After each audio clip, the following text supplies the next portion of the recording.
여러분 안녕하십니까? 한국은행이 오늘 기준금리를 또 0.25%포인트 올렸습니다. 작년 8월에 기준금리가 0.5%였는데 이제는 2.5%, 꼭 1년 만에 5배로 오른 겁니다. 역사상 가장 빠른 인상 속도입니다. 먼저 김하영 기자의 보도입니다. 한국은행 금융통화위원회가 만장일치로 기준금리를 0.25%포인트 올렸습니다. 4월부터 시작해 4번 연속입니다. 사상 처음 있는 일입니다. 1년 전 기준금리는 0.5%였습니다. 처음 올리기 시작한 건 물가가 뛰기 시작한 작년 8월입니다. 지난달에는 사상 처음으로 0.5%포인트를 한꺼번에 올리는 이른바 빅스텝도 단행했습니다. 그 결과 기준금리는 불과 1년 만에 5배인 2.5%가 됐습니다. 역대 금리 인상 가운데 가장 빠른 속도입니다. 이렇게 금리를 가파르게 올리는 건 물가 잡는 게 급하기 때문입니다. 당분간 물가를 중심으로 한 통화정책 기조가 유지될 것으로 지금 생각하고 있습니다. 미국이 우리보다 기준금리를 더 빨리 올리고 있는 것도 문제입니다. 미국은 지난달 기준금리를 한꺼번에 0.75%포인트나 올렸습니다. 한국과 미국 사이에 금리 역전 현상이 일어난 건데 환율이 치솟고 있는 건 이 영향도 있습니다. 오늘 금리 인상으로 이제 겨우 같아졌지만 미국은 다음 달에 또 0.75%포인트를 올릴 수도 있습니다. 한국은행은 지금 정부로부터의 독립은 굉장히 많이 인프루브가 돼서 지금 저희가 정부로부터 독립적이라고 생각합니다. 그러나 한국은행은 미국 페드로부터 독립적이지 않습니다. 올해 남은 금통위는 10월과 11월 두 번 다 금리를 올리면 연말 기준금리는 3%가 됩니다. MBC 뉴스 김하영입니다. 이렇게 금리 인상이 가파른 건 역시 물가 때문입니다. 물가는 대체 언제까지 이렇게 오를까요? 오늘 발표된 생산자 물가는 7개월 연속해서 오른 것으로 나타났습니다. 한국은행은 내년 초까지는 5% 넘는 물가 상승률이 계속될 거라고 전망했습니다. 이덕영 기자입니다. 서울 마포구의 농수산물 도매시장. 4kg 상추 한 상자가 작년에는 4만 원, 올해에는 8만 원입니다. 10kg 오이 한 상자는 작년에 15,000원, 올해 8만 원입니다. 올해는 특히 폭염에 폭우까지 겹쳤습니다. 시금치 도매가는 한 달 만에 3배가 올랐는데 비싼 값에 쓰는 식당이 없어서 아예 갖다 놓지도 않았습니다. 아예 안 갖다 놓으시는 거예요? 그렇죠. 주문 외에는 안 갖다 놓죠. 너무 비싸 놓으니까 식당에서도 안 써요.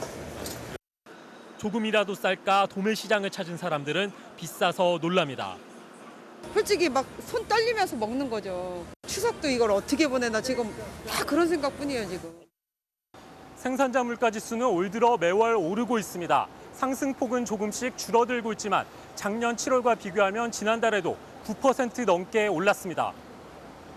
국제 유가가 떨어지면서 공산품 가격은 좀 내렸지만 농산물과 전기, 가스 요금이 많이 올랐습니다. 도매 물가가 이렇게 뛰면 식당들은 힘듭니다. 김밥집 김밥에도 시금치가 사라졌습니다. 여름에는 쉽게 상해서 원래 안 쓰긴 하지만 오이, 부추, 당근 같은 다른 재료들도 다 올랐습니다.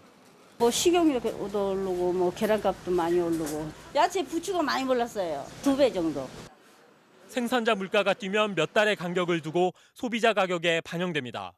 아직까지는 안 올렸었는데 추석 지나고 나서 한번 생각해봐야겠어요.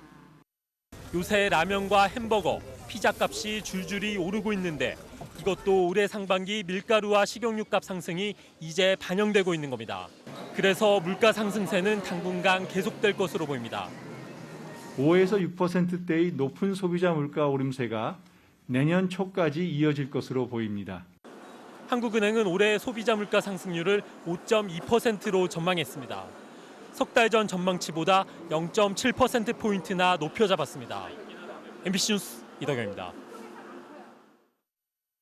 자, 물가도 뛰고 금리도 뛰는 지금 경제 상황, 경제팀 고은상 기자와 함께 짚어보겠습니다. 자, 고 기자. 네. 자, 금리 1년째 가파르게 올랐습니다. 네, 맞습니다. 이러면은 대출이 있는 분들 정말 힘들어질 텐데요. 네, 금리가 오르기 직전, 그러니까 작년 여름쯤에 대출받았던 분들은 이제부터 본격적으로 이자가 불어나는 게 느껴지실 겁니다. 주택담보대출 변동금리 상품은 6개월이나 1년마다 금리가 바뀌거든요. 네. 작년 8월에 은행권의 주택담보대출 평균 금리가 2.88%였습니다. 4억 원을 빌렸다면 한 달에 원금과 이자 합해서 166만 원을 갚으면 됐는데요. 그런데 금리가 2%포인트 올랐다고 치면 네. 갚을 돈이 212만 원이 됩니다. 많이 오르네요. 한 달이면 약 50만 원, 1년이면 600만 원을 더 부담하게 되는 거죠. 네. 이건 신용대출도 비슷합니다. 자, 이러니까 이제 돈을 빌려가지고 집을 사려는 사람이 이제 사라진 거군요. 네. 아파트 거래가 지금 뚝 끊겼죠? 네, 꽁꽁 얼어붙었다, 빙하기다 이런 표현이 적당할 것 같습니다. 네. 8월이 이제 일주일 정도 남았는데 서울 아파트 거래량이 201건입니다. 지난 5년 동안 8월 평균 거래량이 7,100건이니까 이 정도면 집 사려는 사람이 아예 사라졌다 이런 뜻입니다. 네. 용산구와 중구의 아파트는 딱 한 건씩 거래가 됐고요. 관악구는 3건입니다. 등록은 다음 달까지니까 더 늘어날 수 있지만 그걸 감안해도 사실상 최저 수준입니다. 집값은 뚝뚝 떨어지고 있는데요. 네. 이번 주 서울 아파트값은 지난주보다 0.11% 하락했고 수도권 전체로 보면 0.18% 빠졌습니다. 일주일 하락폭으로는 10년 만에 최대입니다. 자, 이런 고물가, 고금리 상황 이게 언제쯤 좀 꺾이게 될까요? 네, 한국은행이 내년 물가 전망치도 내놨는데요. 내년 상반기에는 4.6%, 하반기는 2.9%로 전망했습니다. 그러니까 내년 하반기는 돼야 물가 상승세가 좀 꺾인다는 뜻이죠. 네. 오늘 기자회견에서는 내년에 금리를 안 올릴 수 있지 않냐는 전망에 대해 어떻게 생각하냐 이런 질문도 나왔는데요. 한국은행 총재는 이렇게 답했습니다. 네. 연말 이후로는 금리를 올리지 않을 거라고 예상한 투자자가 있으면 자기 책임하에 손실을 보시든지 이익을 보셔야 될 것 같고요. 자, 이게 물가가 확실히 잡히지 않는다면 금리도 더 올릴 수밖에 없다 이렇게 들리네요. 네, 그렇습니다. 네, 고은상 기자 잘 들었습니다. 네. 윤석열 대통령의 부인 김건희 여사의 허위 경력 의혹을 수사해온 경찰이 사건을 검찰에 넘기지 않기로 결론 내린 것으로 확인됐습니다.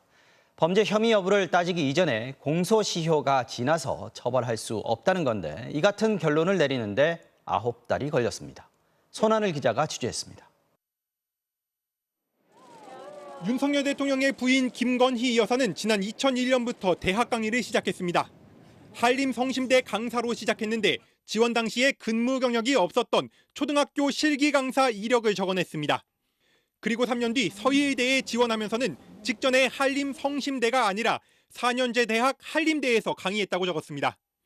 윤 대통령과 결혼한 뒤인 2014년에도 국민대 겸임교수에 지원하면서 한국폴리텍대학 부교수를 했다고 적었는데 실제로는 시간 강사와 산학 겸임교원이었습니다. 이런 식으로 김 여사가 그동안 강의한 5개 대학 모두에서 20개에 달하는 허위 경력을 제출한 사실이 알려지자 김 여사는 지난해 말 공식 사과했습니다. 잘 보이려 경력을 부풀리고 잘못 적은 것도 있었습니다. 돌이켜보니 너무나도 부끄러운 일이었습니다. 부디 용서해 주십시오. 9달에 걸쳐 이 사건을 수사해온 서울경찰청 반부패 공공범죄수사대는 김 여사를 검찰에 넘기지 않기로 판단했습니다. 주요 혐의에 대한 공소시효가 이미 만료돼 공소권이 없다는 내부 결론을 내린 겁니다. 우선 사문서 위조와 업무방해 혐의는 공소시효가 7년이어서 가장 최근인 2014년 국민대 임용을 기준으로 봐도 이미 지나갔습니다. 다만 사기 혐의는 공소시효가 10년이어서 경찰은 혐의 적용이 가능한지를 막판까지 집중 검토한 것으로 확인됐습니다. 그러나 경찰은 공소시효가 아직 남은 국민대 측에서 김 여사에게 속아서 임용한 게 아니라며 피해 사실 자체를 부인해 사기의 전제 조건이 성립하기 어렵다고 판단했습니다. 또 김 여사가 5개 대학에 낸 이력서를 하나의 상습 사기로 묶을지도 검토했지만 다른 대학들의 다른 내용의 허위 이력을 낸 걸 하나의 범행으로 간주하기도 어렵다고 판단한 것으로 전해졌습니다. MBC 뉴스 손하늘입니다. 네, 이번 사건 취재해온 손하늘 기자와 남는 의문점들 짚어보겠습니다. 자, 송 기자. 김건희 여사도 허위 이력을 기재한 것 자체는 본인도 인정을 했단 말이죠. 아까 봤듯이 뭐 사과 기자회견도 했고요. 그런데 공소시효가 지나서 처벌이 안 된다 이런 얘기인데 이거 어떻게 봐야 됩니까? 예, 그러니까 가장 최근에 허위 이력 제출이 국민대인데 이게 2014년이거든요. 네. 이 사문서 위조 혐의 같은 경우는 공소시효가 7년이니까 2014년을 기준으로 하면 이미 넘긴 게 맞습니다. 근데 논란은 업무방해 혐의입니다. 자, 이 역시 시효가 7년이긴 합니다만 이 업무방해의 경우는 이력서를 제출한 시점이 아니라 그 학교에 속여서 마지막으로 근무한 시점이 언제냐 이걸 따져야 한다는 비판이 나오는데요. 시작 시점이 아니고 끝난 시점이다. 그렇습니다. 그래서 김 여사가 국민대에 2016년까지 근무를 했으니까 이 공소시효는 2016 더하기 7년, 그러니까 내년까지로 볼 수 있다, 이런 주장입니다. 네, 그런데 최소한 2014년을 기준으로 한다고 하더라도 이거를 상습 사기로 봤을 때, 그 혐의로 적용을 했을 때는 시효가 좀 남지 않았습니까? 네, 그렇습니다. 네, 그런데 경찰은 각각 다른 대학에 지금 허위 이력을 낸 거기 때문에 단일한 범죄가 아니다, 지금 이렇게 봤다는 거잖아요. 이거는 어떻게 봐야 됩니까? 예, 그 부분도 취재를 해보니까 이 경찰은 사기를 당한 대학, 그러니까 피해자가 다르고 그 대학의 허위 이력을 제출한 내용이 다르다. 그러니까 포괄적으로 하나의 범죄로 의율하기는 좀 법률적으로 어렵다, 이렇게 판단을 했다고 하는데요. 근데 김 여사가 재직한 이 5군데 대학 모두의 허위 이력서를 제출한 만큼 그 방법이나 목적에 있어서 이 상습성이 인정된다, 이렇게 볼 수도 있다는 의견이 나오거든요. 그래서 최소한 법정에서 다퉈볼 만한 사안은 되지 않았냐, 이런 의견도 나오고 있습니다. 이 고발인 측의 반론 직접 들어보시겠습니다. 네. 서로 대학이 다르더라도 연속으로 허위의 학력, 경력, 수상이력 이런 20개에 달하는 의혹들이 빠짐없이 제기가 된다면 이것은 상습성을 인정할 수가 있고 법원의 재판을 받아보기에 충분하다고. 자, 수사 결과도 그렇지만 수사 과정을 놓고도 지금 말이 많이 나오지 않았습니까? 네. 예, 경찰은 수사 착수 넉 달 만인 지난 3월에 이 5개 대학 교무처 관계자들을 참고인 신분으로 불러 조사를 했고요. 그리고 관련 대학에서 자료도 확보해서 분석을 했습니다. 자, 이렇게 되면 통상적으로 그 다음은 이 피고발인을 불러서 조사하는 그 순서죠. 그래서 이제 그때 기자들이 이제 경찰청사 앞에서 나와서 이렇게 대기도 하고 그런 걸 많이 합니다. 자, 그런데 그 시기에 윤석열 후보가 대통령에 당선이 되면서 좀 분위기가 묘해졌습니다. 이 경찰은 윤 대통령 취임 이후인 지난 5월에 서면으로 김 여사한테 질의서를 보냈는데 김 여사는 그마저도 2달 지나서야 이 답변서를 보내왔고 수사는 그러다 보니까 계속 미뤄졌습니다. 결국에 소환 조사는 한 번도 없었습니다. 국민대 같이 이번 사건과 관계된 대학들에 대해서 압수수색 한 번 없었다는 점도 일각에서는 부실 수사 논란을 제기하는 대목인데요. 이 허위 이력도 문제지만 이 국민대에서 김 여사를 뽑을 때 면접 절차를 생략하는 등 이 규정 위반이 드러난 사실도 분명히 있기 때문입니다. 절차상 문제도 있었군요. 그렇습니다. 다만 이 경찰은 이 관련 자료를 학교에서 자발적으로 충분히 제출받았기 때문에 압수수색 필요성이 없었다, 이렇게 설명을 했고요. 이 고발인 측은 경찰의 공식 통보가 오는 대로 곧장 이의 신청을 하겠다, 이런 방침이어서 이 수사가 끝나더라도 논란은 계속될 것으로 보입니다. 네, 여기까지 듣죠. 손할래 기자 수고했습니다.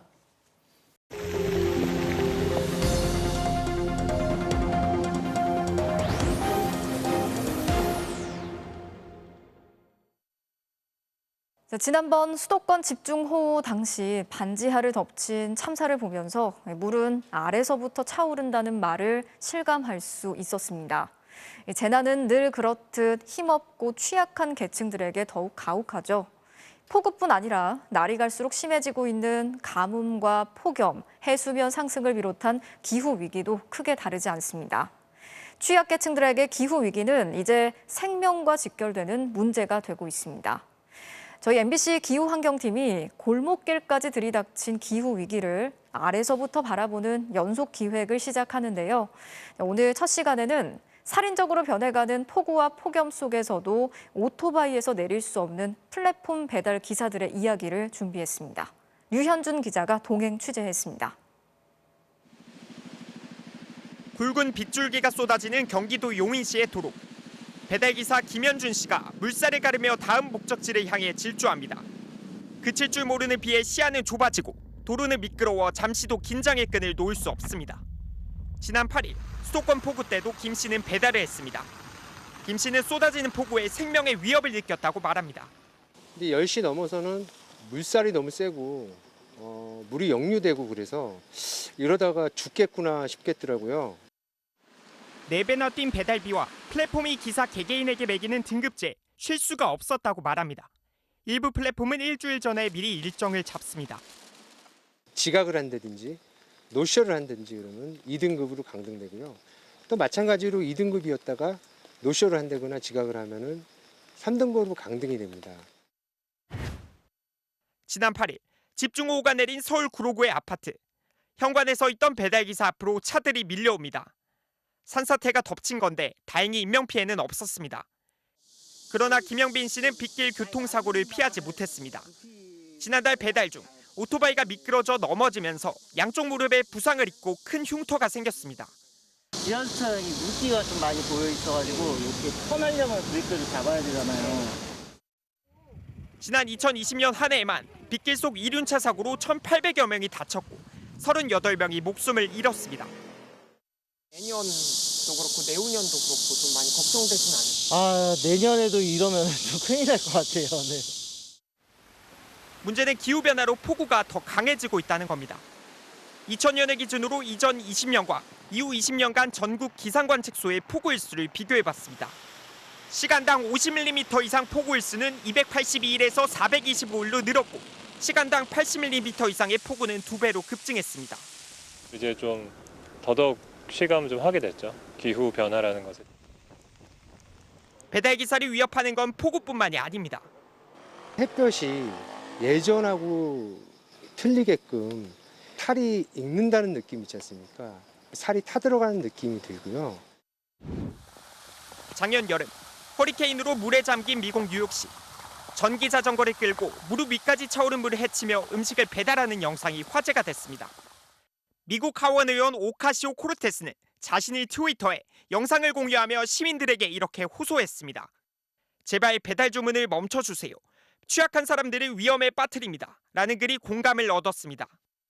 견디면서 일할 수 있는 수준이 아니고 심각한 상황이기 때문에 근무를 멈추어야죠.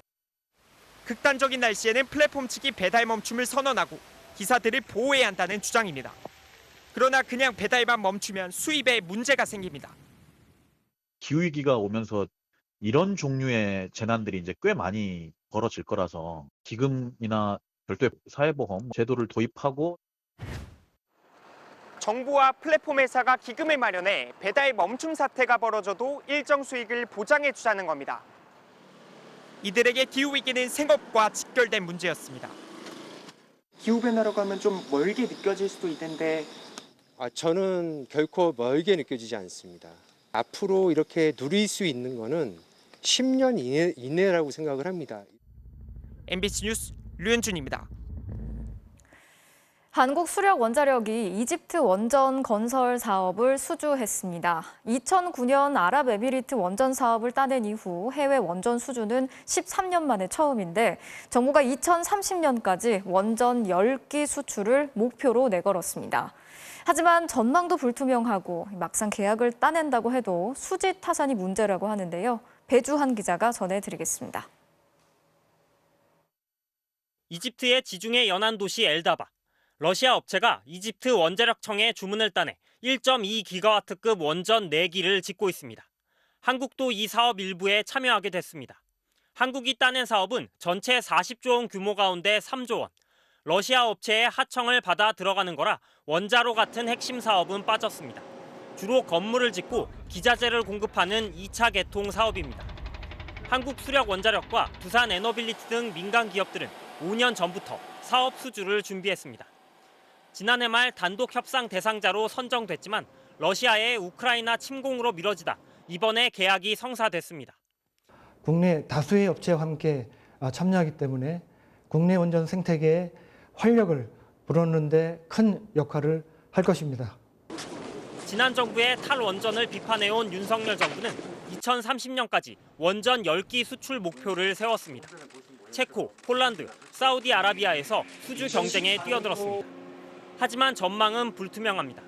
세계 원전 수출 시장은 러시아가 장악하고 있는데 막대한 금융 지원과 사용 후 해결료 처리까지 약속하는 것으로 알려졌습니다.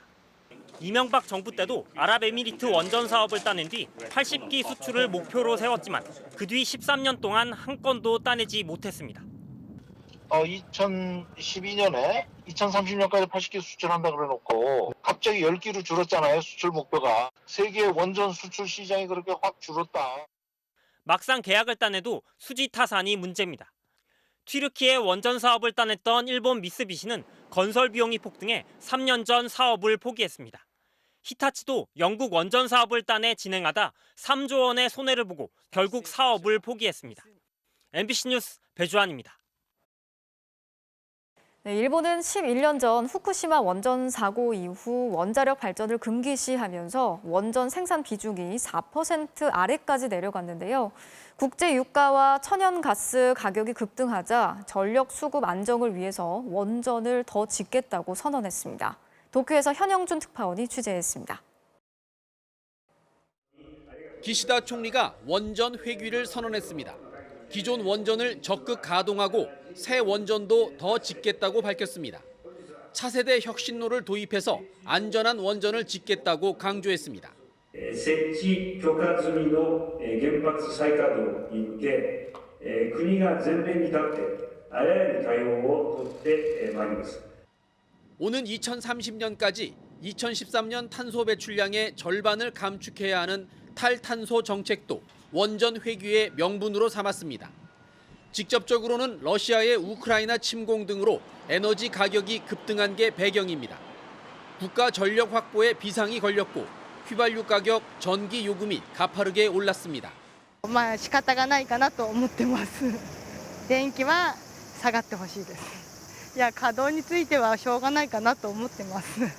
일본이 원전 비중을 줄이게 된 건 2011년 후쿠시마 사고 이후입니다. 전력 생산의 30% 가까이 원자력 발전에 의존했던 일본은 사고 이후 원전 운영을 거의 중단해 작년엔 4% 밑으로 떨어졌습니다. 작년 우리나라 원자력 발전 비중 27%와 비교해도 한참 못 미칩니다. 하지만 집권 자민당의 연립 파트너인 공명당도 원전 없는 사회를 정책 목표로 삼고 있어 정치권은 물론 사회적 논란이 예상됩니다. 昨日突然ね、もう新しいのも建設も含めてやるっつうんでね、みんなびっくりして怒ってますよ。もう本当ね、約束違反っていうかね。 러시아 우크라이나 전쟁 이후 원전 비중을 높이겠다고 선언한 건 일본뿐이 아닙니다. 러시아의 가스 무기화 전략에 영국, 독일, 벨기에 등 그동안 탈원전 정책을 추진해왔던 유럽 국가들도 원전 운영 기한을 늘리거나 증설을 검토 중입니다. 일본 정부는 내년부터 후쿠시마 원전의 방사능 오염수를 바다에 흘려버리겠다고 밝혀왔습니다. 이런 상황에서 다시 대규모 원자력 발전을 추진하게 되면 또 사고가 나진 않을까, 우리나라와 중국 등 주변국들의 불안감도 커질 수밖에 없습니다. 도쿄에서 MBC 뉴스 현영준입니다. 국민의힘이 정부 장차관들과 함께 윤석열 정부 출범 이후 처음으로 연찬회를 열었습니다. 소속 의원들과 당직자들이 총출동해서 원팀 정신을 강조했는데요. 앞으로 당의 진로와 차기 지도부 선출 계획 등도 논의가 될 것으로 보입니다. 현장에 나가 있는 취재기자 연결해 보겠습니다. 자, 구민지 기자, 연찬회는 지금 어떻게 진행이 되고 있습니까? 네, 연찬회는 오후 2시부터 이곳 충남 천안 연수원에서 열렸는데요. 막 조금 전 만찬이 끝났다는 소식이 들어왔습니다. 오늘 연찬회에는 국민의힘 의원 100여 명, 또 정부에서도 장 차관과 외청장 등 60명가량이 참석했는데요. 국민의힘은 이번 모임을 통해 낮은 국정 지지율과 당정 간 정책 혼선 등의 위기를 극복하고 당의 새로운 방향을 모색하겠다는 구상입니다. 국민 통합. 작게는 우리 당의 화합도 포함되는 것이겠습니다만은 갈기갈기 찢어진 국민을 통합하고 당장 어렵고 시급한 민생 문제를 적극 해결하며 특히 이준석 전 대표를 겨냥한 듯 자기 정치보다는 선당우사의 정신으로 임하자는 목소리가 당 지도부에서 나왔는데요. 반면에 특강에 나선 윤희숙 전 의원은 지금의 갈등 상황에 대해 공천권을 둘러싼 싸움이다. 문제 해결을 위해 공적인 방식이 아니라 사적인 방식을 취하고 있다며 이른바 윤핵관과 이준석 전 대표를 동시에 비판하기도 했습니다. 내일까지 이어지는 이번 연찬회에서는 차기 당대표를 뽑는 전당대회 시기를 언제로 할 것이냐를 놓고 의원들의 의견을 모을 예정인데요. 앞서 주호영 비대위원장은 내년 1월이나 2월쯤 새 대표가 뽑힐 것이라고 말했는데 당 내에선 10월에 국정감사만 끝나면 전당대회를 시작해 올해 안에 새 대표를 뽑자는 목소리가 김기현 의원 중심으로 나오고 있고 또 안철수 의원은 12월 정기국회가 끝나고 전당대회를 시작하는 게 맞다는 입장이어서 주자 간 신경전도 치열한 상황입니다. 기자들과 만난 주 위원장은 이번에 당장 결정을 내릴 수 있을지는 알 수 없다면서 여러 의견을 듣고 비대위에서 결정하겠다고 말했습니다. 또 다음 주로 예상되는 법원의 비대위 효력정지 가처분 결정을 앞두고 당 차원의 대응 방안도 함께 논의될 걸로 보입니다. 지금까지 천안재능교육연수원에서 MBC 뉴스 구민지입니다. 자, 그런데 연찬회 특강 강사로 나선 작가 이지성 씨가 여성의 외모를 품평하는 발언을 해서 논란이 커지고 있는데요. 국민의힘이 할아버지 이미지를 벗으려면 젊고 아름다운 여성 이미지가 필요하다면서 배현진, 나경원, 김건희 여사로는 부족하다 이런 말을 했습니다. 당사자들은 부적절한 여성 폄훼 발언이라면서 사과를 요구했습니다. 임현주 기자가 전해드리겠습니다. 자기개발서 저자이자 최근 국민의힘에 입당한 당구 선수 차유람 씨의 남편 이지성 씨. 국민의힘 연찬회 특강에 강사로 나선 이 씨는 자신이 아내 차 씨에게 입당을 권했다며 그 이유를 묻는 질문에는 이렇게 답했습니다. 보수 정당을 생각했을 때 제일 먼저 떠오르는 이미지는 할아버지 이미지입니다. 좀 국힘의 젊음의 이미지와 아름다운 여성의 이미지를 당신이 들어가면 바뀌지 않겠냐.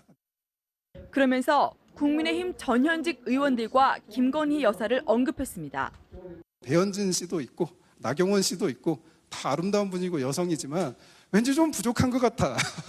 김건희 여사로도 부족한 것 같고 당신이 들어가서 4인방이 되면 끝장이 날 것 같다. 의원들 사이 박수와 웃음이 터져나왔지만 당사자들은 불쾌감을 감추지 않았습니다. 나경원 전 의원은 SNS에 여성을 정치적 능력과 관계없이 외모와 이미지로만 재단한 여성 폄훼다. 이런 접근이야말로 우리 당의 꼰대 이미지를 강화시킨다며 사과를 요구했습니다. 배현진 의원도 국민이 선출한 공복에게 대체 어떤 수준의 인식이면 이런 말을 하냐고 비판했습니다. 민주당도 젊고 아름다운 여성 타령하는 작가를 세우고 이 말에 박수까지 친 국민의힘도 문제라며 여성 유권자 기만이라고 날을 세웠습니다. 성별로, 나이로 갈라치고 폄하하는 정치, 그리고 여성을 단지 이미지로만 소모하려고 하는 정치, 이제 그만하시길 진심으로 조언합니다. 논란이 커지자 주호영 비대위원장은 유감을 표하면서 진화에 나섰습니다. 내 앞뒤를 자세히 보니까 또 오해할 만하고 또 적절하지 않은 부분도 없지 않은 것 같아서 유감으로 생각합니다. 그러나 이 작가는 나경원 전 의원의 사과 요구에 대해 불쾌감을 느끼셨다면 사과드린다면서도 꼰대당 이미지를 만들고 강화시켜온 사람이 저냐, 나 의원이냐고 반박하는 등 파문은 쉽게 가라앉지 않고 있습니다. MBC 뉴스 임현주입니다.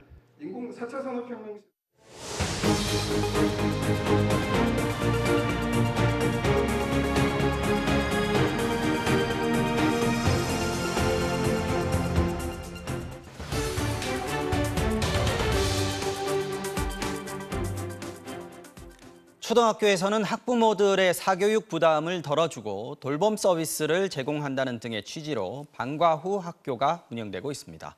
비용 부담도 덜하고 다양한 수업을 골라 들을 수 있어서 많이들 활용하고 있는데요. 그런데 이 방과 후 학교가 서울 대치동 학원의 장사 수단으로 악용되고 있다는 제보가 들어왔습니다. 조희원 기자가 집중 취재했습니다. 서울 은평구의 한 초등학교에서 방과 후 학교 수업을 들은 남매의 학부모. 로봇공학과 창의융합 수업이었는데 어느 날 강사가 미국 창의력 올림피아드에 남매를 한국 대표로 출전시키고 싶다고 연락을 해왔습니다. 큰아이가 굉장히 이제 자질이 있는데 참가시켜보는 게 어떻겠냐? 그래, 글쎄도 괜찮은데 엄마 생각에는 이제 칭찬으로 들려서. 강사는 자신이 지도한 학생 대다수가 수상했다며 특목고 진학에도 활용할 수 있다고 강조했습니다. 무엇보다 참가를 결심하게 만든 건 학교에서도 대회를 홍보하고 출석까지 인정해준다는 것이었습니다. 일하는 엄마라서 좀 학교 일에 무관심했던지라 이 정도로 공신력이 있는 대회인데 여지껏 몰랐을까? 학교로 들어오시는 선생님들이니까 일단은 의심은 안 하고 그냥 그렇게 믿게 된 건데. 일주일 일정에 비행기 값과 숙박료, 의상비 등으로 낸 비용은 무려 1인당 880만 원. 사용 내역을 구체적으로 묻자 제대로 답을 주지 않았습니다. 그러더니 미리 얘기하지 않은 특별 수업이 필요하다며 남매를 대치동의 한 학원으로 데리고 오라고 했습니다. 방과후 수업을 듣는 것으로 창의 올림피아드를 나가는 것으로 저는 인지를 했거든요. 근데 그것만으로는 부족하다. 어딜 가서 트레이닝을 해야 된다고. 알고 보니 이 강사가 운영하는 학원이었습니다. 대회 참가를 명목으로 학원비까지 징수했지만 결국 떨어졌습니다. 심지어 한국 대표를 뽑는 대회는 학원이 사실상 속해 있는 협회가 주관하는 것이었습니다. 협회가 교육회사를 만들고 이 회사가 다시 전국에 7개 학원을 차린 구조인데 대회 준비를 해주겠다며 초등학교 방과후 학교까지 파고들어 학생들을 끌어모은 겁니다. 지난 학기 관련 학원에서 방과후 강사로 나간 학교는 확인된 곳만 전국에 6곳. 올해 미국 대회에 데려간 학생은 전국에 130여 명입니다. 비영리 재단이다 보니까 수익을 발생할 수 없잖아요. 페이퍼 회사처럼 여기가 일단 그 협회 회사예요. 이뿐만 아닙니다. 이 회사는 교육부 인가를 받은 협회 자격증을 따면 방과후 학교 강사가 될 수 있다며 자격증 장사까지 하고 있었습니다. 이 자격증으로 사립초 들어가는 선생님들 파견 그렇게 투입시켜 주실 수 있는 구조를 가지고 있어요. 공교육회장인 방과후 학교가 사설학원의 영업장이 돼버린 상황. 이에 대해 협회 측은 방과후 학교에 학원 강사들이 나가는 것은 법적으로 문제가 없다고 밝혔고 학원 원장도 학부모에게 특별 수업과 비용 등에 대해 사전에 충분히 설명했다고 말했습니다. MBC 뉴스 조희원입니다. 자, 그럼 이 사안 취재한 조희원 기자와 좀 더 얘기 나눠보겠습니다. 자, 조 기자. 대치동 학원 원장이 초등학교 방과후 학교에 강사로 와서 사실상은 학원 영업을 했다는 거지 않습니까? 이게 규정이나 절차에는 문제가 없습니까? 네, 우선 절차상의 문제는 없습니다. 지금 방과후 학교 강사 같은 경우에는요, 네. 학교에서 공개 채용을 통해서 뽑도록 되어 있습니다. 그런데 교육부의 운용 지침을 보면요, 지원 자격이라는 게 딱히 나와 있지가 않습니다. 뭐 성범죄 전력, 그리고 아동학대 범죄 전력 이런 제한적인 사유만 없으면요, 네. 사실상 모두가 지원을 할 수 있고 학교장의 재량에 따라서 서류 심사나 면접 심사 같은 절차를 거치면은 채용을 할 수 있게 되어 있습니다. 자, 절차에는 문제가 없다. 그런데 이번 건처럼 학원 원장이 학원비를 따로 지금 받았다면은 사교육비를 줄이겠다, 사교육비 부담을 줄이겠다 이런 방과후 학교의 취지와는 좀 많이 동떨어져 있는 것 같습니다. 학교는 몰랐습니까? 일단 학교 측은 이 방과후 학교 강사가 학원 원장이라는 사실은 알고 있었다고 말했습니다. 네. 그런데 학교 측은 이렇게 학원비까지 받아내면서 영업을 하고 있는 거는 몰랐다는 입장입니다. 그런데 앞서 보신 것처럼 학교는 이런 대회를 홍보도 해줬고요. 그리고 네. 대회 기관에 출석도 인정을 해줬습니다. 그리고 심지어 이 대회를 참가할 때 학교 교사의 이름을 지도교사로 올릴 수 있도록 허락까지 해줬습니다. 그리고 수상을 하게 되면요, 아무래도 그렇게 한 이유는 학교나 지도교사의 업적으로 들어갈 수 있기 때문으로 추정이 우리 된다고. 학교 누가 상 받았다? 그렇습니다. 네, 학부모는 그렇게 추정하고 계시는데요. 학부모의 말에 따르면은 이 장관상 같은 상을 타면요, 학교가 플랜카드도 내걸기도 하고 공개적으로 칭찬을 하면서 이렇게 홍보를 하는 분위기였다라고 말했습니다. 자, 얘기를 들어보면은 학교하고 학원이 윈윈, 그러니까 사실상 어느 정도 서로 이득을 봐왔다는 얘기인데 이게 교육부는 최근에 이 방과후 학교 확대하겠다 이렇게 발표하지 않았습니까? 네, 맞습니다. 이거 괜찮을까요? 그래서 취재하면서 그 부분이 가장 우려가 됐는데요. 심지어 이 취재를 했던 학교 같은 경우에는요, 이런 문제가 불거졌는데도 이 강사들을 2학기 방과후 학교 강사로 또 채용을 했습니다. 이유를 물어보니까 크게 문제될 게 없다고 판단했다고 말을 했는데요. 네. 인력 문제도, 인력 부족 문제도 좀 큰 이유로 보였습니다. 이 외부 인력을 데려오진 않고는 사실 방과후 학교 운용이 어렵다 이렇게 실토하기도. 정규 수업 끝났으니까 교사들 활용할 수도 없고요. 네, 그렇습니다. 그렇게 말도 했는데 한번 직접 들어보시겠습니다. 네. 공대에서는 방과후 프로그램들을 자체 운영한다는 것이 내부적으로 하는데 인력이 더 모자라기 때문입니다. 네, 앵커께서 앞서 말씀하신 것처럼 교육부가 2025년까지 방과후 학교를 대폭 확대를 하겠다고 말을 했습니다. 네. 그런데 인력 문제 같은 것들이 해결되지 않는다면은 현실적으로 힘들 수 있다는 지적이 나오고 있고요. 그리고 강사의 자격 조건이나 이 부정을 저지른 강사의 경우에는 수업을 다시는 맡지 못하게 하는 등의 이 제도적 보완이 이루어지지 않는다면은 좀 여러 가지 보완책이 필요하다, 좀 어려울 수 있다 이런 지적들이 나오고 있습니다. 네. 사실 뭐 방과후 학교 좋은 취지고 학부모나 학생들한테도 도움이 되는 면이 많지 않습니까? 근데 운영과 관리에는 조금 더 신경을 써야겠다 이런 생각은 드네요. 네, 여기까지 듣겠습니다. 조영 기자 수고했습니다. 생활고와 병마에 시달렸지만 아무런 복지 혜택을 받지 못하고 숨진 채 발견된 수원 세 모녀. 빈소에는 하루 종일 시민들의 조문이 이어졌는데요. 이들의 주소지로 뒤늦게 날아온 체납고지서가 비통함을 더했습니다. 김정우 기자가 다녀왔습니다. 일신봉 추가 없고 4배. 방명록에 한자 한자 써내려가는 이름. 하지만 장례식장엔 떠나간 이들의 영정도, 추모객을 맞이하는 유족도 없습니다. 상주 이름이 있어야 할 자리엔 공영장례, 4글자만 적혀 있습니다. 내일 발인을 앞두고 추모식이 엄수된 가운데 빈소에는 시민들의 발걸음이 이어졌습니다. 가슴이 아파서 자전거 타고 갔습니다. 말을 못하겠습니다. 좋은 데 가셔서 이제 편안하게 다음 세상에 태어나신다면 부잣집에서 태어났으면 좋겠어요. 이제서야 받는 관심을 세 모녀가 생전에 받았다면 이런 비극은 없지 않았을까. 모두의 안타까움이었습니다. 너무 속상하고 너무 가슴 아파서 이렇게 빈소에 방문을 하게 되었고요. 많이 부족했구나 그런 부분들을 많이 느끼면서 위패 옆에 윤석열 대통령의 조화가 놓인 가운데 부인 김건희 여사도 사전 예고 없이 빈소를 찾아와 추모했습니다. 다시 세 모녀가 살던 집을 찾아가 봤습니다. 현관문 앞 경찰 통제선도, 연락을 바란다던 도시가스 검침원의 메모도 모두 치워졌습니다. 이제 이들이 이곳에 살았다는 흔적은 전기료 체납 고지서뿐입니다. 좌우에 누가 사는지도 모르지만 뉴스로 해서 지금 알고 있잖아요. 슬퍼요. 동사무소 이런 데다가라도 얘기하지 않았을까요? 빚독촉을 피해 이곳저곳을 전전한 세 모녀. 사회복지 체계는 끝내 이들을 찾아내지 못했지만 건강보험료가 밀렸다는 압류 예고 통보는 이들이 숨진 뒤에도 발송될 만큼 치밀했습니다. 8월 23일 날 그저께 보낸 거예요. 21일 날 발견돼 갖고 얘기가 나온 건데 23일 날 이거를 발송한다는 게 돌아가신 것도 모르고 이게 말이 되냐고 관공서에서.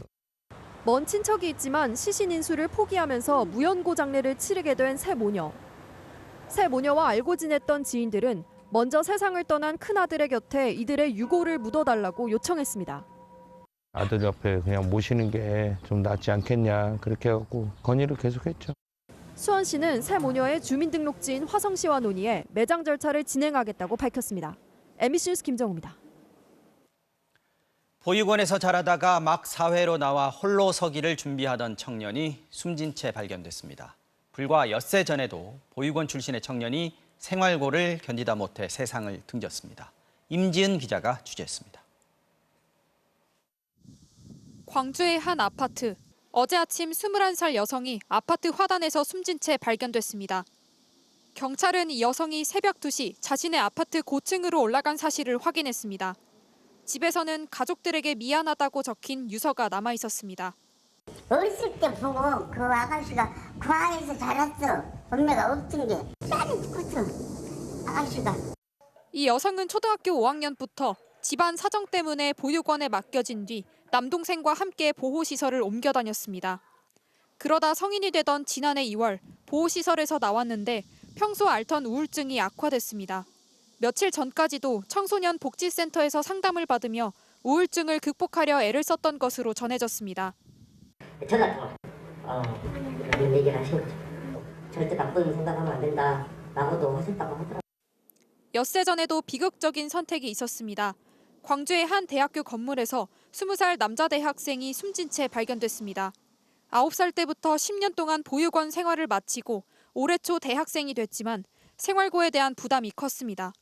보육원을 퇴소하면서 받은 자립 정착금을 포함해 자신이 가진 700만 원으로는 사회에서 홀로서기를 할 수 없을 것 같다는 극도의 부담감을 주위에 호소해 왔던 것으로 전해졌습니다. 전문가들은 무관심 속에 10수년을 있다 갑자기 사회에 나온 보육원 출신 청년들은 심리적 괴리감과 절망에 빠져들기 쉽다고 분석합니다. 15년, 20년 동안 방치되었다가 사회로 나온 아이들을 잘 살기를 바라는 게 너무 욕심 아닌가요? 아이들에게 지속적으로 연락해주고 또 격려해주고 그런 지지 체계가 필요한 거죠. 현재 보육원에서 나와 자립을 준비하는 청년들에게 3개월간 10회 정도의 상담이 제공되고 있지만 보호 종료 청년 중 25%는 연락이 두절돼 정확한 상황을 파악하거나 지원을 제공하기 어려운 것으로 파악됐습니다. MBC 뉴스 임지은입니다. MBC가 단독으로 전해드린 새마을금고 일부 지점의 직장 괴롭힘에 대한 파문이 커지고 있습니다. 보도가 나간 이후에 다른 지역들에서도 초과 근무 강요 등 갑질이 심하다는 제보가 잇따르고 있는데요. 이 새마을금고 중앙회가 전국 1000여 곳의 지역금고를 대상으로 실태 조사에 나섰지만 이 또한 졸속이라는 비판이 나오고 있습니다. 김세영 기자가 취재했습니다. 광주의 한 새마을금고에선 여성 직원들이 설거지는 물론 입점한 건물의 복도까지 청소해야 했습니다. 다과 준비 같은 건 기본이고 손님이 머그컵을 쓰시거나 아니면 이사장실에서 나온 식기류 같은 거는 여직원이 다 전담한다고 생각하시면 되죠. 규정된 시간보다 40분 일찍 출근하라면서도 시간 외 수당은 줄 수 없다고 했습니다. 8시 20분까지 와서 대청소하고 청소하고 손님 맞이 준비해가지고 9시부터 업무 시작하시고 이 30분, 40분 시간의 수당 안 나갑니다. 당시 이 지점의 초과 근무 강요에 대해 고용노동부가 조사하고 있었는데도 이 같은 지시가 나온 겁니다. 대신 못 따라오고 못 믿겠으면 그냥 물 흘리지 말고 그냥 결정을 하고 나가세요. 결국 고용노동부가 시정을 요구했는데 이후에도 달라진 것은 없습니다.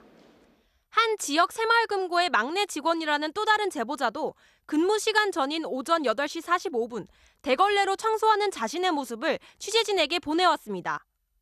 파장이 커지자 중앙회는 약 1,300개 지역 금고를 상대로 실태 조사에 나섰습니다. 점심 준비나 청소 세탁을 직원들이 하는지, 그렇다면 여성이나 막내 같은 특정인이 하는지, 또 점심시간 1시간을 보장하는지 점검하겠다는 겁니다. 그런데 이 같은 공지를 오후 2시 23분에 알리면서 오후 4시까지 응답해달라고 했습니다. 개별 조사도 아니고 지점 차원에서 취합하라면서 2시간도 주지 않은 겁니다. 일반 직원들은 모르게 처리가 된 걸로 알고 있고 저희의 의견을 들어보려고 하지도 않았던 것 같아서. 취재진의 이메일에는 직원들의 의견이 전혀 반영되지 않았다. 심지어 임원들 입회하에 답변서를 썼다는 제보까지 들어왔습니다. 졸속 조사 논란이 불거지자 새마을금고 측은 추가 조사를 하겠다고 밝혔습니다. 실효성은 촉박한 조사 기간 이런 부분 있다 보니까 조금 더 효과적인 설문조사 실시할 계획으로. 감독기관인 행정안전부는 상황의 심각성을 인지했다며 새마을금고 측에 철저한 조사와 관련자 문책을 지시했다고 밝혔습니다. MBC 뉴스 김세영입니다. 요즘 SNS를 통해서 마약을 쉽게 구할 수 있게 되면서 마약 범죄가 늘고 있는데요. 이들 가운데 상당수가 20, 30대 젊은 층이라고 합니다. 마약에 취해서 추돌 사고를 내고도 운전석에서 잠에 들어 있다가 경찰에 붙잡힌 남성도 있었습니다. 구나연 기자가 취재했습니다. 새벽 시간 인적이 뜸한 4차선 도로. 승용차 한 대가 화물차 뒷부분을 들이받고 멈춰서 있습니다. 주차 중인 화물차에 추돌한 차량이 있다는 신고를 받고 출동한 경찰. 그런데 운전석 너머의 남자는 사고를 내고도 잠에 빠져 있었습니다. 졸음운전을 했다고 변명했지만 횡설수설하는 말투가 수상쩍은 남성. 차량 수색에 들어가자 흰색 가루가 든 파이프관이 발견됩니다. 연기 흡입하는 거잖아? 네네네. 네, 어떤 연기예요 그게? 정확히 잘 모르겠습니다. 경찰서 좀 같이 가요. 차량에서 발견된 건 필로폰 0.64g. 중국 국적의 이 30대 남성은 마약 시약 검사에서도 양성 반응이 나와 경찰에 긴급 체포됐습니다. 특정 경로로만 접속할 수 있는 다크웹과 SNS를 이용해 대마를 판매한 피의자 12명도 최근 경찰에 붙잡혔습니다. 이들에게 가상자산을 건네고 대마를 사들인 마약사범 160여 명도 함께 검거됐습니다. 은밀한 마약 거래를 위해 수사기관의 추적이 어려운 다크웹과 가상자산을 이용했지만 가상자산을 현금으로 바꾸는 과정에서 덜미가 잡혔습니다.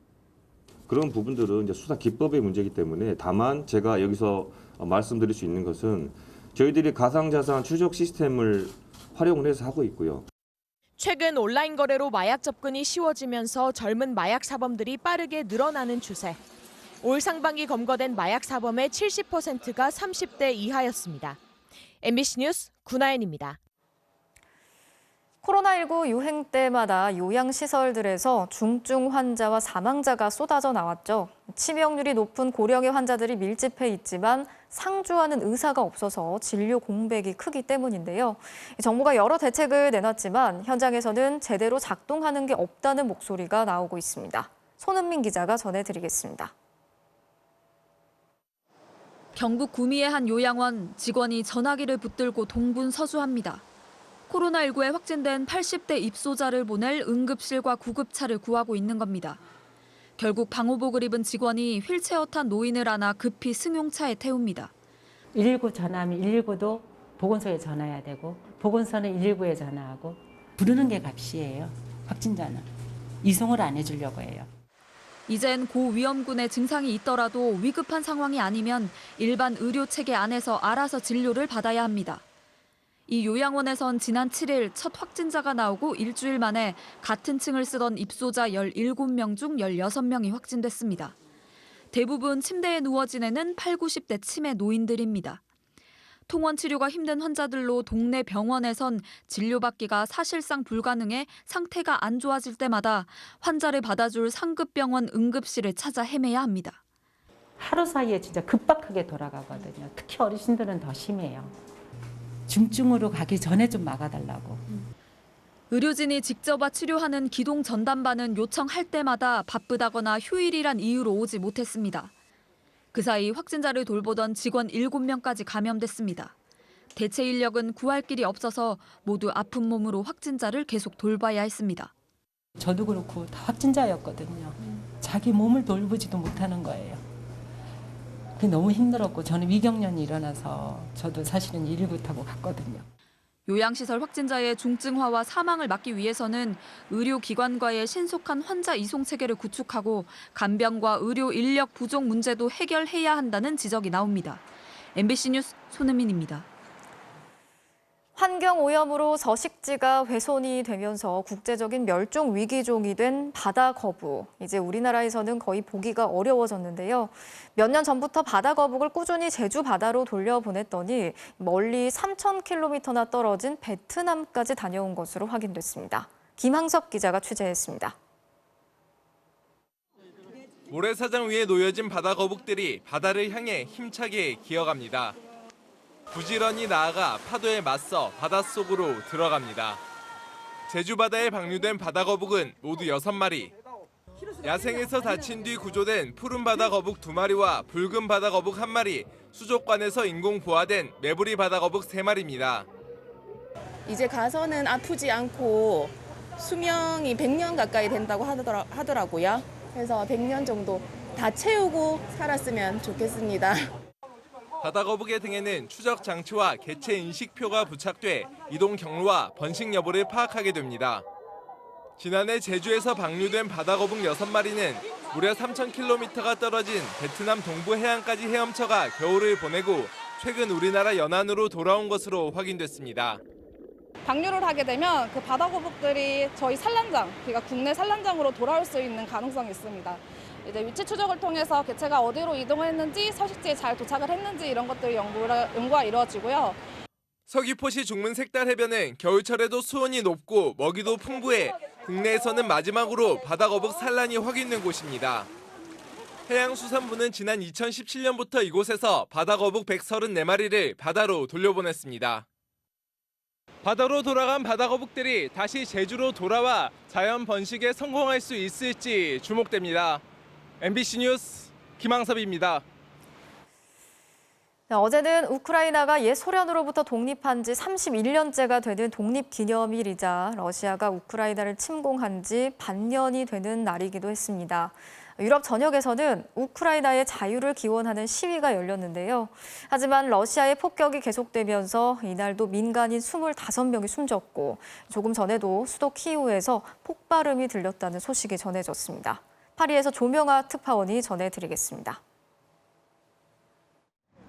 프랑스 파리 콩코드 광장 오벨리스크, 벨기에 브뤼셀 유럽의회도 위는 파랗고 아래는 노란빛으로 번졌습니다. 뉴욕 센트럴파크, 수백 명 사람들이 거대한 우크라이나 국기를 잡고 흔듭니다. 출렁이는 물결 아래로 어린이들이 뛰어놉니다. 독일 베를린에서 이탈리아 로마에서도, 폴란드 바르샤바에서, 스위스 제네바에서도 유럽 전역에서 우크라이나 독립기념일을 맞아 자유를 기원하는 시위가 열렸습니다. We wanted to celebrate the independence day of Ukraine, the reason to come and to say again that we have a war in Ukraine that didn't end yet. 프랑스에 사는 우크라이나인들은 전통 의상을 입거나 국기를 들고 에펠탑까지 가는 행진에 참여하기도 했습니다. 수천 명이 손을 잡고 우크라이나와 연대를, 푸틴은 테러리스트라는 구호를 외쳤습니다. We just took away the red one because that's like blood and we want New Russia to be without blood. 겨울에 시작된 전쟁은 가을을 앞두고 있습니다. 폭격은 계속되고 있습니다. 러시아군은 어제도 우크라이나 동쪽 도시 기차역과 마을에 포격을 가했습니다. 전쟁 이후 민간인 사상자 13,500명에 사망자 25명이 더해졌습니다.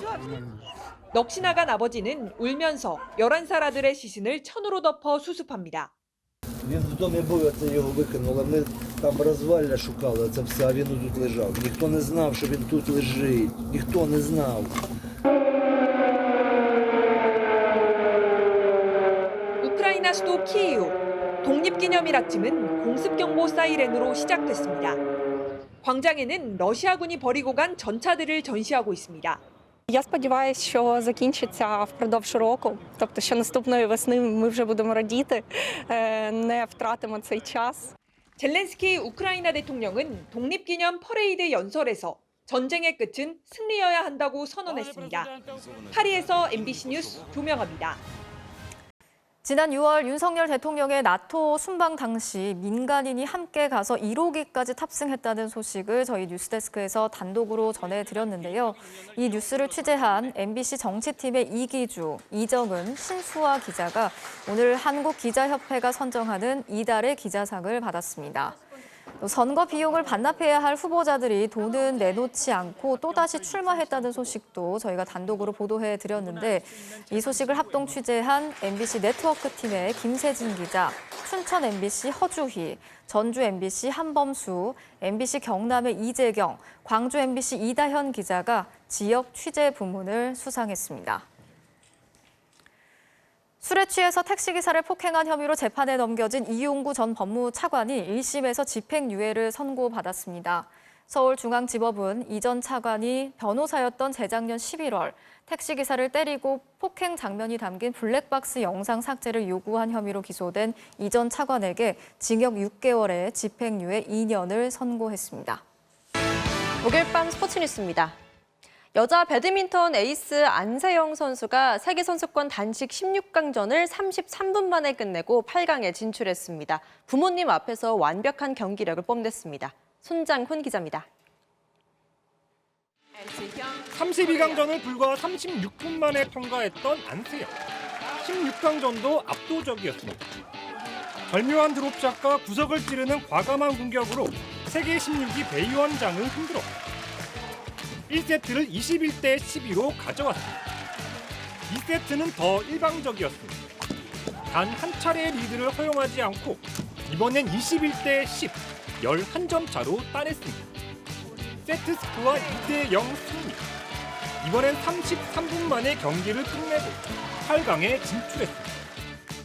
2년 전 전용 오픈 1회전 탈락 이후 오랜만에 원정 응원에 나선 안세영의 부모님도 180도 달라진 딸의 플레이를 흐뭇하게 지켜봤습니다. 우리 선수 최초의 세계선수권 여자 단식 우승에 도전하는 안세영은 내일 중국의 한예와 8강 맞대결을 벌일 예정입니다. 여자 복식의 이소희 신승찬조도 16강전에서 말레이시아조를 2대 0으로 꺾고 8강 진출에 성공했습니다. MBC 뉴스 손장훈입니다. 세계선수권에 출전하는 18세 이하 야구대표팀이 오늘 소집했습니다. 프로구단의 뜨거운 관심을 받고 있는 특급 유망주들도 한자리에 모였는데요. 이 어색한 분위기 풀릴 수 있을까요? 다음 달 프로야구 신인 드래프트에서 1순위 지명이 유력한 서울고 김서현과 충암고 윤영철.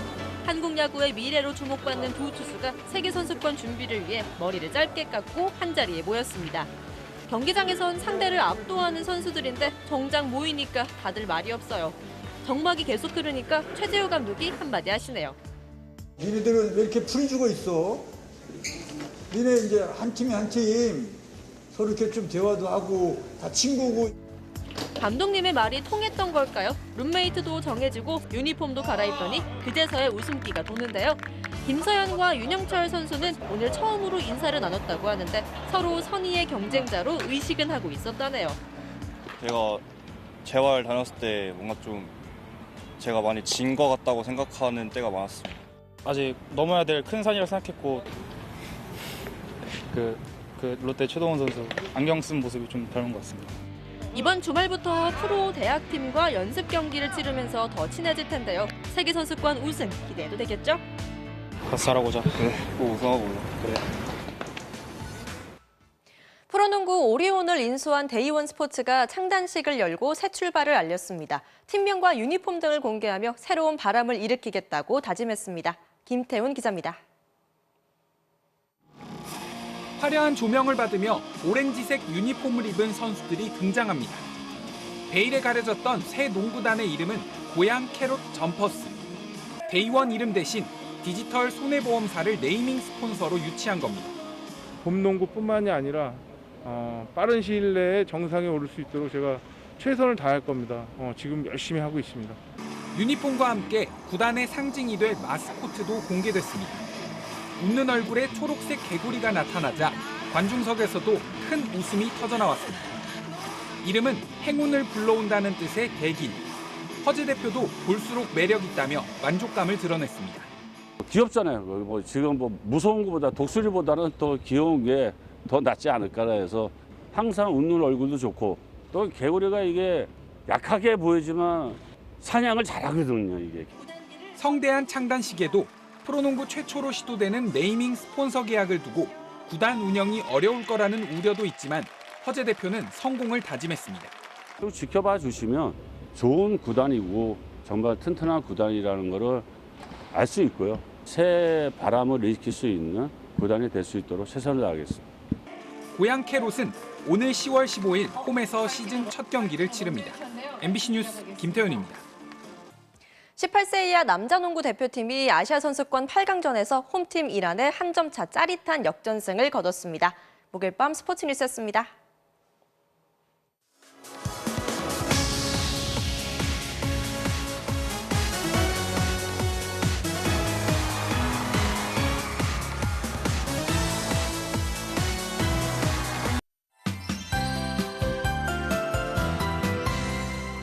오늘 서울 등 중부를 중심으로는 비까지 와서 약간 서늘함이 감돌기도 했는데요. 내일 새벽 사이에도 약하게 비구름이 지납니다. 서울을 비롯한 수도권과 강원 영서 북부를 중심으로 5mm 미만의 비가 오거나 빗방울이 떨어지겠습니다. 낮에는 다시금 햇살이 기온을 끌어올립니다. 내일 서울의 낮 기온이 29도 등으로 오늘보다 5도가량 높아지겠는데요. 공기는 한층 더 선선해지겠습니다. 지상 5km 상공의 찬 공기의 흐름을 보시면 지금은 영하 2도선이 내려와 있는데 내일부터는 더 차가운 공기가 쏟아져 내려옵니다. 특히 내일 저녁 무렵에는 이 영하 6도선이 남부 내륙까지 퍼지겠고 주말에는 영하 10도선이 수도권과 강원도를 뒤덮을 전망입니다. 내일은 전국이 흐리다가 오전부터 구름이 걷히겠습니다. 출근길 내륙에서는 옅은 안개가 끼겠습니다. 아침 최저 기온은 서울 20도, 대전 18도, 안동 17도로 오늘과 비슷하거나 낮겠고요. 낮 최고 기온은 서울 29도로 수도권을 중심으로는 오늘보다 5도가량 높아지겠고 대구와 광주는 30도로 오늘과 비슷하겠습니다. 주말 내내 하늘은 맑겠는데요. 일요일 아침 기온이 17도까지 떨어져 평년 기온을 밑돌 전망입니다. 날씨였습니다. 뉴스 마치겠습니다. 오늘도 함께해 주신 여러분 고맙습니다.